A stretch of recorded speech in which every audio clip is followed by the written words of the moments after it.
자, 그러면서 우리 자격시험을 준비하는 회계 원리가 되기 때문에 거기에 맞지만요. 첫 번째, 시험적인 관점을. 자, 이번 시간은 이제 회계 원리를 공부하는데 용어가 많이 있지만 그래도 자, 기초 과정에서 자, 보게 되는 회계 기간이 있습니다.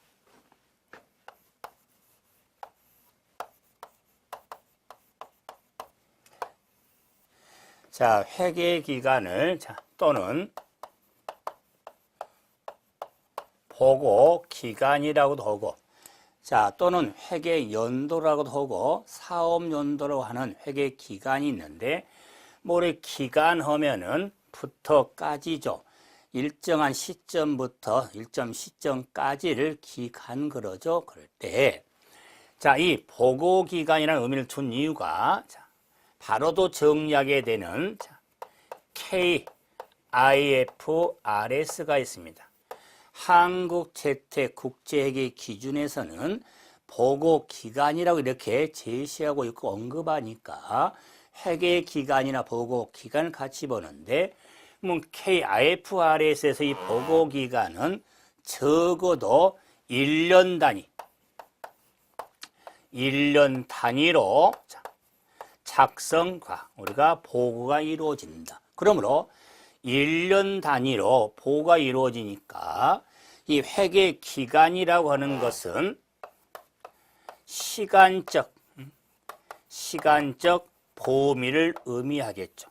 그 시간적인 범위에 있어서 자, 이 범위가 1년 단위로 이렇게 자, 보고가 되는데 그 1년의 의미를 자, 통상 1월 1일부터 12월 31일까지를 1년으로 본다면 1년의 시간적인 범위는 3월 1일부터 2월 28일까지도 1년이고 7월 1일부터 자, 다음 연도 2월 30일까지도 시간이 1년이죠. 그래서 이렇게 보고 기간을 12월 31일로 끝나는 기업을 자, 이런 말 하죠. 12월 결산법인. 자, 2월 말로 끝나는 법인은 2월 결산.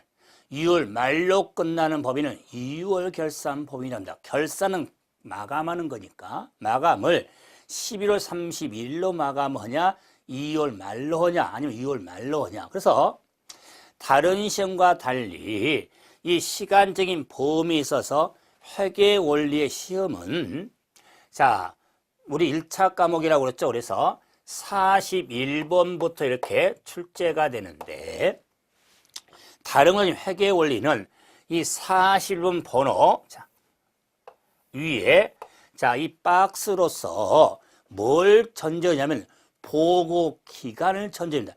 특별한 언급이 없으면 보고 기간은 12월 1일부터 자, 1월 1일부터 12월 31일까지로 1년으로 한다. 자, 이런 언급이 있으니까 통상 1년 하면은 12월 결산일 놓고 많이 보죠. 자, 그렇기 때문에 자, 1년의 시간적인 범위에 1월 1일, 12월 31일 이것을 때 1월 1일부터 12월 31일까지를 X5년으로 봐보자. X5년도. 그럼 X5년도라면은, 자, X4년도가 있을 거고, 자, X6년도가 있을 거다.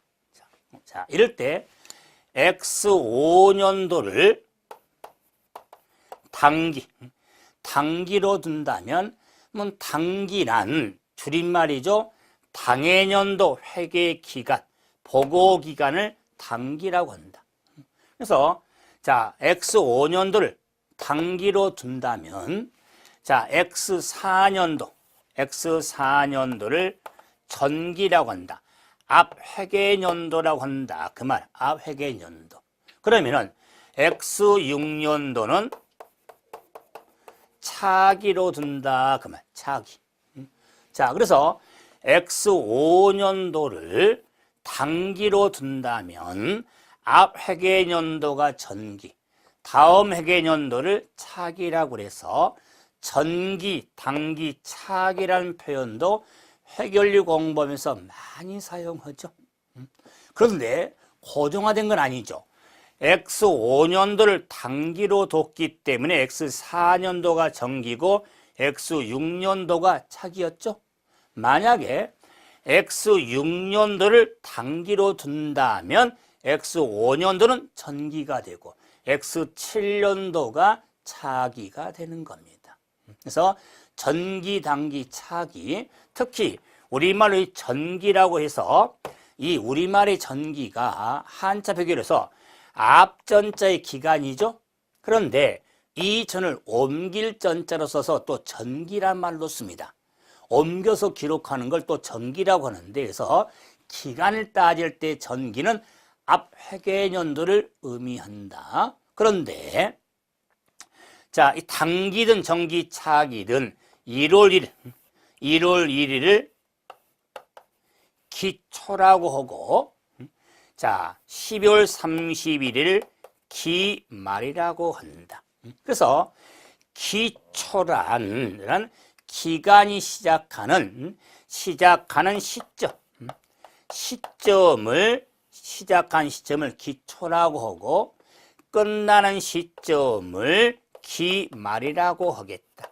그래서 기초, 기말은 자, 기간이 시작하는 시점을 기초, 끝나는 시점을 기말이라고 하는 겁니다. 그래서 기초, 기말도 대단히 많이 사용하는 회계용어죠.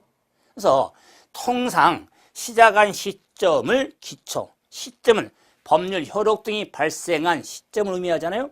그래서 통상 1월 1일 기초라고 하고 12월 30일 기말이라고 한다. 그럴 때 기초와 기말 사이가 당연히 기중이 되겠죠. 기중. 자, 그런데 X4년도 12월 31일, X6년도 1월 1일이 있을 거 아니에요?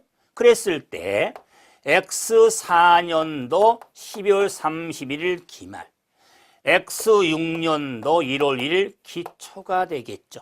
그럴 때, 자, 이 선 봐보세요. 라인. 자, 일어났죠? 자, 1월 1일, 12월 31일, 12월 30일, 1월 1일이죠. 자, 선이 같죠? 대단히 중요한 개념이에요. X4년도 기말 금액은, 기말은 X5년도 기초하고 똑같고 X5년도 기말은 X6년도 기초하고 똑같다. 자, 왜 그러냐면 시점을 의미하니까 시작한 시점, 끝나는 시점에 전년도 말 끝날 때 허주머니에 현금이 100원 있었다면, 자, X5년도 시작할 때 허주머니에 100원이 있는 겁니다. 끝나는 시점과 시작 시점, 통상 1월 1일 기초라고 하고 12월은 기말로 이렇게 통상 이야기하지만 기초, 기말은 시작한 시점, 기말은 끝나는 시점을 의미하는 겁니다. 그래서 회계원리 공부하면서도 기초, 기말 의미를 어떻게 나타내냐면 X4년 12월 31일, X5년 12월 30일 어떤 문제를 접근해 가면서 X4년의 말에 100원, X5년의 말에 120원. 그럴 때 X5년도, 5년도, X5년도 기말 금액이죠.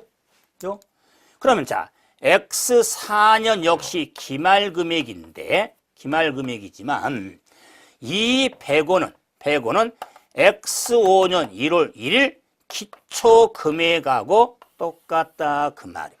그래서 문제를 접근해 갈 때 X5년 기초 금액이 필요한데 X5년 1월 1일로 문제가 주어지면 어디 덧납니까?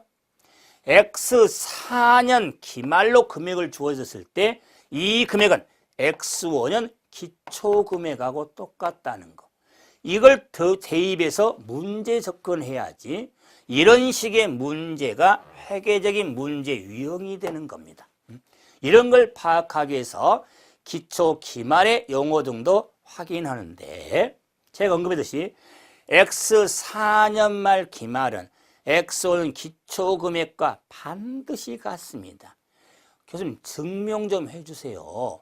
그래요? 좀 참으세요.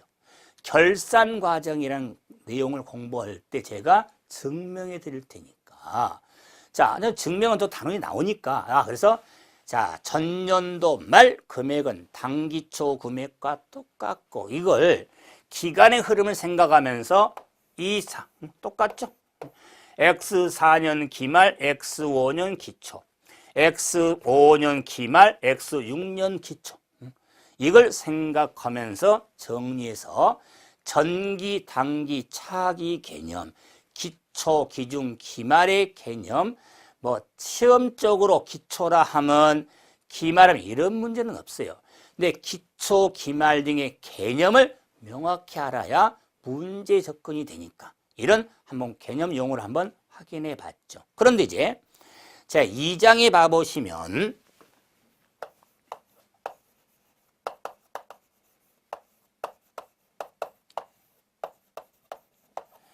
기업회계 기준서가 있습니다. 자, 기업이 회계 처리하는 데서의 스탠다드 서가 있는데 이 기준서는요. 자, 법조문식하고 문단식이 있는데 과거의 기준은 법조문식으로 되어 있는데 몇 조.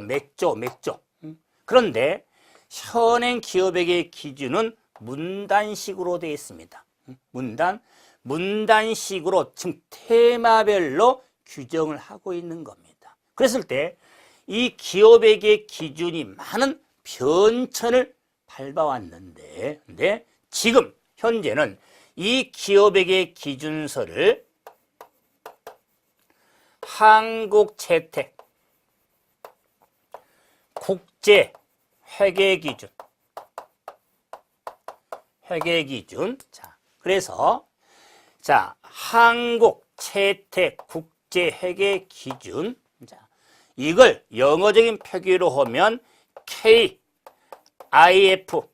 KIFRS라고 한다.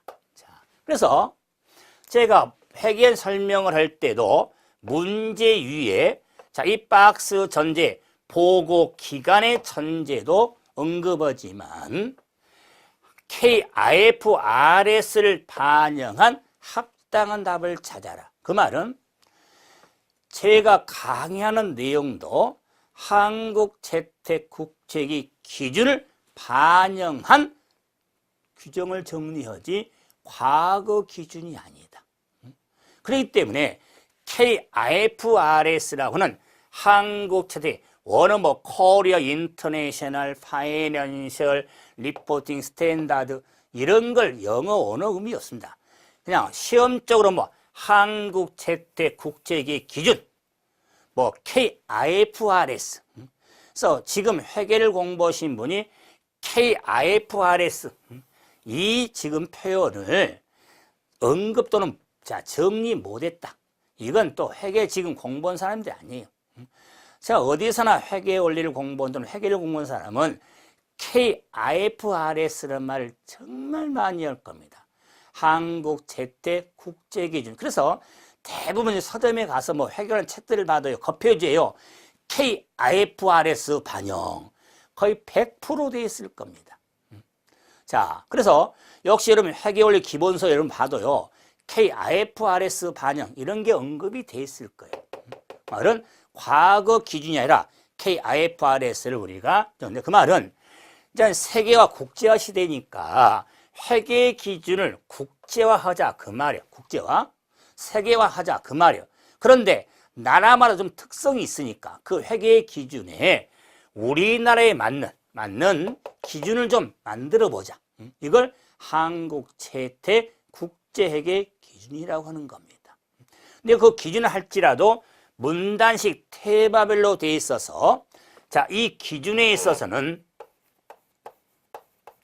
일련 번호를 부여하면서 규정을 하고 있는데 테마별로 그랬을 때 그 일련 번호에 자, 1002호가 있더라. 이제 그냥 2로 하면 쉬울 거네. 1002호 단위가 뭐 1002호 모르면 이렇게 일련 번호를 매겨가면서 테마별에 1002호 하면은 재무제표 자, 표시. 자, 이 재무제표 표시에 1002호 자, 이 규정과 관련해서는 평균 3문제, 4문제가 출제됩니다. 지문형 등을 토항해서 그래서 1002호는 내용이 많이 나오지만은 KIFRS를 공부하면서 이 1002호 재무제표 표시는 반드시 숙지를 하셔야 됩니다. 자, 정리하겠지만 그래서 1002호 제 표시에 따르면 1002호 기준 자, 제 표시 규정에 의하면 이런 표현을 쓰면서 정리를 하게 될 겁니다. 그래서 자, 이 교재 보시면 알겠지만은 많은 일련 번호가 있는데 그 번호에 좀 제가 중요성이 있다는 것을 우리 시험적으로 밑줄을 이렇게 쳐놨다 그 말이에요. 밑줄 쳐놨죠. 그래서 교재 마시면 1002호 재무제표 표시, 1002호 재고 자산, 1007호 현금 흐름표, 1008호 회계 변경, 정책 추정 변경 및 오류. 그 다음에 1016호 유형 자산, 1018호 수익, 1019호 종업원 급여. 자, 찾고 있죠? 그 다음에 1032호 금융상품 표시, 1033호 주당이익. 자, 그 다음에 1040호 투자부동산, 1107호 금융상품의 공시. 이런 내용들을 지금 언급하고 있죠. 자, 그래서 일련번을 부여하면서 표시하는데 이 기준이 완벽하게 제정된 건 아니다. 지금 제정 과정에 있어서 이 번호의 가끔가다 중간에 번호가 빠져 있을 겁니다. 그 번호 아직 제정되지 않았기 때문에 제정되면 그 번호가 끼어들 거다 그 말이에요. 그랬을 때 이런 1002호부터 시작하는 일련 번호인데 그러면은 이 KIFRS 한국재택 국제회계 기준은 적용 범위. 자, 적용 어떻게 될 것이냐. 자, 그래서 KIFRS에서는 주식회사 외부 감사하는 법률이 있습니다. 이걸 줄여서 외감법이라고 하는데 줄인 겁니다. 주식회사 외부 감사에 관한 법률 줄여서 외감법이라고 하는데 외감법 적용 대상이 되는 기업에서 KIFRS를 적용하게 되는 겁니다. 그런데 외감법 적용 대상이 아닌 당연히 외감법 적용 대상이 되는 기업은 적용을 해야 되는데 그럼 외감법 적용 대상이 아닌 기업도 있겠죠. 아닌 기업도 KIFRS를 적용할 수가 있는 겁니다. 그런다고 그래서 이 KIFRS에서는 RS는 모든 기업에 적용되는 건 아니다. 하나만. 그래서 예를 들자면 자, 한국재택국제회계 기준은 자, 외감법 대상이 되는 자, 기업이 적용이 되니까 뭐 다른 기업도 적용할 수 있습니다. 하지만 모든 기업에 적용되는 거 아니다. 그래서 KIFRS를 적용하는 기업은 일반 회계 기준이 따로 있습니다. 뭐 일반 기업의 기준이 따로 있거든요.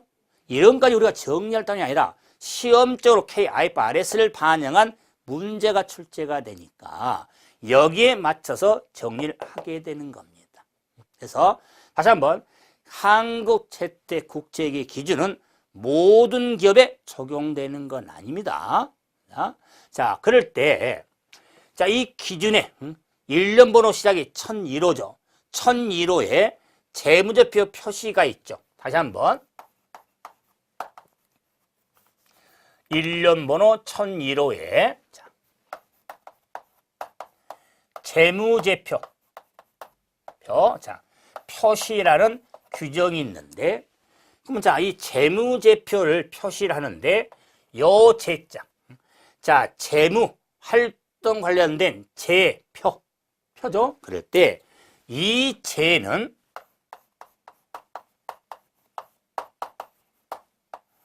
한자 표기를 한번 해봤지만은 저는 제가 한문은 잘 안 씁니다. 수업을 하면서 한자 표기가 나오기도 하는데 오히려 영어를 좀 많이 쓰거든요. 오히려 영어 표현이 좋으니까. 특히 이제 한자 같은 경우는 한문은 쓰다가 틀리면 안 있으면 못하니까 대부분 한문도 뭐 읽을 줄 아는데 갑자기 쓰려면 생각이 잘 안 나는 것 같습니다.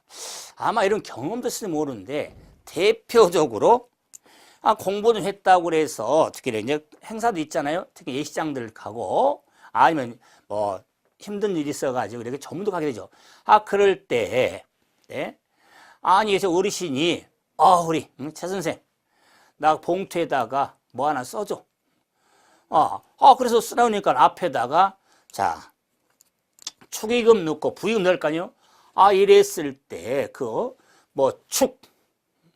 뭐라고 쓰면서 또 뭐라고 쓰는데 그 한문이 생각이 안 나가지고 순간 당황한 적이 있습니다. 뭐 좋은 방법 한글로 쓰면 되지만 그래서는 한문을 잘 안 쓰는데 꼭 써야 될 한자는 좀 씁니다. 왜? 제가 써보고 들어오면서 연습 많이 했거든요. 그 말은 재무제표는 재무활동과 관련된 모든 표다 그 말이에요. 모든 표. 그래서 재무제표를 이 재무제표를 저는 한자 표기보다 더 많이 사용하는 게 FS, Financial Statement, FS라는 학명을 많이 쓰죠. 그러면 재무제표를 FS, 시험에서는요 FS라고 이렇게 나오지 않습니다. 재무제표 말을 표현해 줘야죠. 비록 이제 가로 병기하면서 FS라고 쓸 수는 있지만 강의하면서 조금 잘난 척을 많이 하니까 영어전 표기로서 오히려 FS를 좀 많이 쓸 겁니다. Financial Statement. 그래서 재무제표의 학명이다 그 말이에요. 그러면은 이런 재무제표가 뭘까? 재무제표 하면은 정보 이용자가 다양하죠. 다양하니까 다양한 정보 이용자에게 정보 욕구를 충족시키기 위해 작성한 재무제표를 재무제표라고 한다. 핵심은 정보 욕구를 충족시켜서 작성한 욕구 충족이죠. 정보 욕구를 충족시켜 작성한 재무제표를 이용하는데 그 정보 이용자가 다양하죠. 다양한 정보 이용자가 있으니까 이 정보 욕구도 공통된 정보 욕구를 충족시켜서 작성한 것이 재무제표라고 할 수 있습니다. 그렇기 때문에 이런 재무제표는 정보 욕구를 작성한 건데 이런 재무제표 작성하는 목적이 뭘까? 목적은 재무 상태와 경영 성과를 체계화하는 것인데 이 재무제표 목적 하면은 크게 재무 상태, 경영 성과, 재무 상태 변동,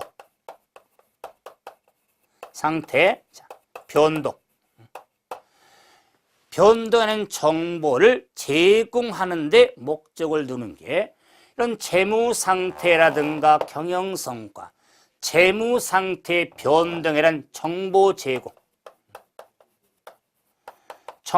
제공하는 데 목적을 둔 것이 재무제표 목적에 해당이 되어지는 겁니다. 그래서 아니 재무상태, 경영성과 재무상태 변동을 정보를 제공하는 걸 재무제표 목적이라고 그랬죠? 그러면은 어디서 재무상태, 경영성과 들어봤다? 전 시간에 부의 주목적, 장부에 기입하는 주목적 하면은 재무상태 파악, 경영성과 측정하는 데 주목적이 있다고 그랬죠? 기억하시죠? 그럴 때 이 재무제표의 목적도 재무상태, 경영성과 재무상태 변동에 관한 정보를 제공하는 데 목적을 두는 게 재무제표 목적이 되겠다. 그러면은 이런 목적을 달성하기 위해서 이 재무제표는 전체 재무제표를 제공해야 되는데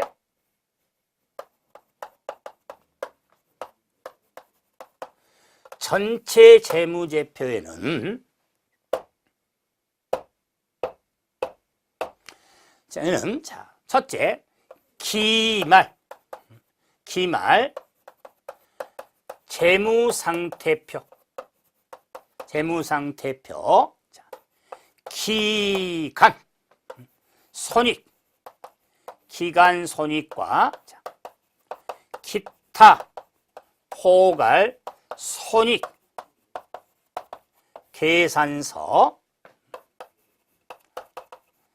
현금 흐름표 자본 변동표 추석 자 굳이 또 하나 정리한다면 유의적인 회계 정책을 반영한 기초 재무상태표를 전체 재무제표에 해당이 되어지는 겁니다. 그래서 이 재무제표 전체 재무제표는 이런 기말 재무상태표, 기간 손익과 기타 포괄 손익 계산서, 기간 현금 흐름표, 기간 자본 변동표, 추석, 그다음에 기초 재무상태표 이렇게 정리할 수가 있는데, 보시면 뭐냐면은 재무상태표라는 이 기말 기초였고 손익과 기타 포괄 기간은 다 기간이었죠. 중요합니다. 그래서 재무제표에 대한 성격을 구명할 수 있으니까 그럴 때 이 KIFRS에서 1001호에는 이게 전체 다 포함하는데 이걸 재무제표의 종류라고 할 수 있는데 그러면 재무 종류는 크게 재무상태표, 현금 흐름표, 자본 변동표, 추석을 포함하는데 이 종류에 있어서 이게 전체 명칭들이죠. 이 KIFRS는 다른 명칭을 사용할 수 있도록 문을 열어놨어요. 그래서 기업이 목적 적합한 정보를 제공해주는 표라면은 다양한 다른 명칭을 사용할 수 있는데 대표적으로 기간 손익과 기타 포괄 손익 계산서가 너무 문장이 길잖아요. 손익과 기타 포괄 손익 계산서니까. 그래서 이 손익과 기타 포괄 손익 계산서를 정리할 때 이걸 뭐란 명칭을 쓸 수 있냐면 포괄 손익 계산서, 포괄 손익 계산서로 사용을 하게 된다. 따라서 저도 이 시간 이후로 재무제표에 기간 손익과 기타 포괄 손익 계산서 대신에 포괄 손익 계산서라는 명칭을 사용할 거다 그 말이에요. 그래서 원래 포괄 손익 계산서는 기간 손익과 기타 포괄 손익 계산서를 말하는데 이걸 다른 명칭으로 줄여서 그냥 포괄손익 계산서를 사용을 하게 된다는 것. 따라서 재무제표 일반적으로 종류하면은 재무상태표, 포괄손익 계산서, 현금흐름표, 자본변동표, 추석으로 구성이 되어 있는 겁니다. 자, 그런데 재무는 목적과 역시 좀 연관이 되어 있던 걸 알 수 있습니다. 뭘 연관이냐면 재무상태, 경영성과 변동 그랬죠. 그래서 이 재무상태라는 정보를 제공하기 위해서 만든 게 재무상태표. 경영성과를 정보를 제공하려고 만든 게 포괄손익계산서. 재무상태 변동된 정보를 현금흐름표, 자본변동표가 되는 겁니다. 그래서 말 쉬운 대로 재무상태표는 재무상태 표만 붙여놨으니까 뭐 경영성과는 정보를 제공하는 게 손익과 성과는 측정 결과물이잖아요. 그 성과가 뭐다? 손익이다. 그 말이에요. 그래서 포괄손익 계산서를 재무제표의 종류하고 결부시키는 겁니다. 자, 그다음에 변동은 현금흐름표는 이 재무상태표 요소에 자 현금의 흐름에 관한 정보를 정해주고 재무상태표에 자본 요소의 변동을 따로 보고하는 것을 자 자본변동표라고 하는 겁니다. 그래서 이 재무제표 중에 가장 핵심되는 재무제표는 재무상태표하고 포괄손익 계산서가 되는 겁니다. 그래서 다음 단원에 바로 제가 재무상태표, 포괄손익 계산서를 정리를 하게 될 겁니다. 자, 그런데 이제 이런 재무제표를 이렇게 자 우리가 전체를 포함해서 정리했는데 여러분 교재제가 간혹 내용의 설명을 보다 보면은 이렇게 아미 처리 부분이 있을 거예요. 자, 네모 박스로 돼가지고 이렇게 표시, 이런 것들은 좀 심할 때 좀 핵심도 몇 개 볼 게 있지만 한번 여러분이 기본서 정리할 때 한번 읽어볼 만 합니다. 자, 그래서 자, 제 명칭에 관해서 이런 말을 좀 더 언급을 좀 해드렸죠. 그래서 재무제표에 우리가 표시에 가장 재무제표가 뭔지, 목적, 그 다음에 전체 재무제표, 즉 재무제표의 종류를 한번 확인해 봤죠. 그런데 자 IFRS 1001호에서는 이런 재무제표를 자 표시하면서 작성하면서 일반 사항이 있습니다. 그래서 자 재무제표 일반 사항을 봐보죠.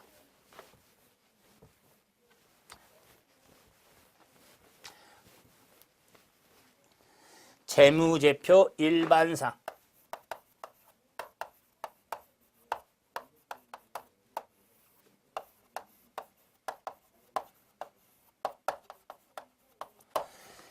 자, 재무제표 일반 사항을 좀 달리 표현하면 이 재무제표를 작성을 하고 표시를 함에 있어서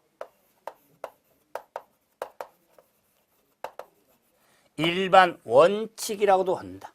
일반 원칙. 그래서 일반 사항의 의미는 재무제표 작성과 표시, 작성하고 표시하면서의 일반적으로 준수해야 할 지침이다. 그 말이에요. 이걸 일반사항으로 규정하고 있는데 이 일반사항은 크게 8가지가 있습니다. 자, 그 가지수 중요하죠. 자, 4가지, 5, 6, 7, 8가지가 있더라. 일반사항. 심화과정서 좀 더 풀어가겠지만은 일반상의 8가지 틀은 찾고 있어야 됩니다. 시험적으로 지금 최근에 매회 출제됐던 내용들이니까. 그러면 첫째 화면은 공정한 표시가 있습니다. 공정한 표시. 자, 한국 채택.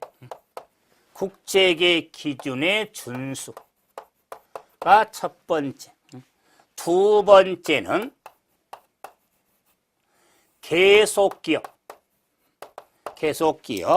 세 번째는 발생기준 회계. 예, 자, 다음은 중요성. 중요성과 통합 표시. 통합 표시. 자, 다섯 번째 상계. 상계. 여섯 번째 보고빈도. 보고빈도. 다음에 일곱 번째 비교 정보. 정보. 여덟 번째 표시. 표시의 계속성. 계속성. 이 여덟 가지가 자, 재무제표의 일반사항에 해당이 된다. 설명 좀 드리고 심화할 때 그 관련 회계처리 좀 접목을 시킬 텐데 일반사항을 좀 왜 지금 설명하냐면 일반사항이란 내용을 자, 이 과정 단원 설명하면서 많이 언급하거든요. 그래서 그 일반사항의 큰 틀이라도 드러놓는 게 유용성이 많죠. 자, 그럼 간단히 설명하면 자, 공정 표시. 자, 재무제표 하면은 목적 하면은 재무상태, 성과 등을 나타낼 목적이 있죠. 그렇기 때문에 재무상태라든가 경영성과를 공정하게 표시해라 그 말이야. 공정하게. 공정하게 표시해라 그 말이야. 페어플레이. 그래서 공정히 표시가 돼야 되는데 항구채택 국제기를 준수해서 작성했다면 공정한 표시로 본다. 간주하겠다 그 말이에요. 그러면 재무상태 등을 공정하게 표시해야 되는데 KIFRS를 반영해서 작성을 했다면 공정한 표시로 본다. 간주하겠다 그 말. 그럼 결론이 뭐겠어요? KIFRS를 반영해서 재무제표를 작성하라 그 말이. 자, 그런데 자, 이 재무제표는 계속 기업이 있더라 그 말. 기업은 영구히 영속히 존재하리라고 하는 계속 기업의 전제. 전제를 다른 말로 하면 가정이라고 하죠. 전제 또는 공준이라고도 하는데 자, 재무제표는 청산 등의 중단 청산 등을 제외하고 이런 특별한 경우가 아니면 자, 기업은 계속 존재하려는 가정 전제하에서 재무를 작성을 해야 된다. 그래서 계속 기업의 표시를 앞으로 저는 화살표로 할 거다 그 말. 기업이 영속히 영구히 존재는 가정하에서 작성하니까 그러므로 이 자 계속성의 기업의 존속 가능성을 계속 기록해야 하는 게 이런 기업의 존속 가능성을 매 보고기간 말에 검토가 이루어지는 겁니다. 그래서 실제로 회계처리 내용 중에 계속 기업의 전제에 따라서 회계처리에 따른 자 사례가 많습니다. 사례 뭐 발생기에 따라 회계처리를 한다거나 유형산의 원가 배분 등을 한다거나 등은 다 계속기업의 전제에 따른 회계처리가 되는 겁니다. 그래서 계속기업의 전제 다음은 발생기준. 그럼 발생기준은 현금 흐름의 정보. 현금 정보를 제하고는 발생에 따라서 작성이 이루어진다. 그 말이요. 그 말은 현금 흐름 정보를 제하고 발생이지 포함해서 작성해다. 그 말은 자, 현행 재무제표. 재무제표의 종류에 보면은 자, 세 번째 현금 흐름표가 있죠. 그래서 재무상태표나 포괄손익 계산서 등은 발생이 될 때는 재무제표라면 현금 흐름표는 현금 붙었죠. 현금 기준은 재무제표에 해당이 되어지는 거고 또 기출문제입니다. 그래서 현금 흐름표는 현금 흐름 정보를 나타내는 재무제표니까 현금 기준 재무제표지 발생 재무제표는 아니다. 그래서 이런 현금 정보를 제외한 자 재무제표는 발생에 대한 재무제표가 작성이 이루어진다. 다음은 중요성과 통합 표시인데, 자, 이 중요성에 따라서 항목을 구분 표시가 이루어지는 겁니다. 그런데 중요하지 않는 항목은 통합해서 표시할 수도 있는 게 중요성과 통합 표시. 다음은 선생님 뭐 사례도 들어주고 뭐 설명을 더 하면 안 될까요? 이런 의구심이 있는데 좀 해결책이 좀 다른 내용으로 좀 봐야 되니까 제가 간단한 일반상의 내용만 좀 간단하게 짚어가고 있는 겁니다. 들어놓은 게 좋아요. 자, 그럼 이제 상계. 서로 맞대서 계산을 상계라고 하는데, 상계는 자산이라는 요소가 있고 부채가 있고 비용이 있고 수익이라는 요소가 있습니다. 그래서 재무를 작성을 할 때 자산과 부채, 비용과 수익은 상계해서는 아니 된다. 그 말이에요. 그러면 자산은 자산대로, 부채는 부채대로 보고를 해야지 자산과 부채를 서로 맞대가지고 상계해서 보고해서는 안 된다. 그 말이에요. 그래서 자산과 부채, 비용과 수익은 상계해서는 아니 된다. 그래서 예를 들자면 재고 자산 평가 충당금을 차감해서 순액으로 표시하는 것 등은 상계에 해당하지 않습니다.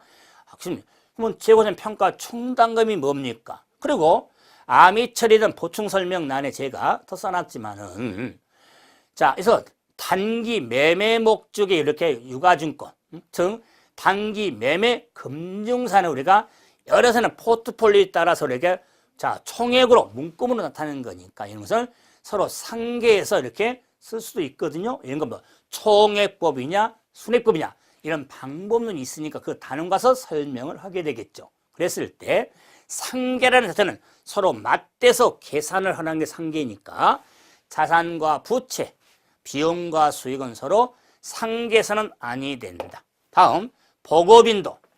보고빈도는 적어도 1년마다 작성을 하라 그 말.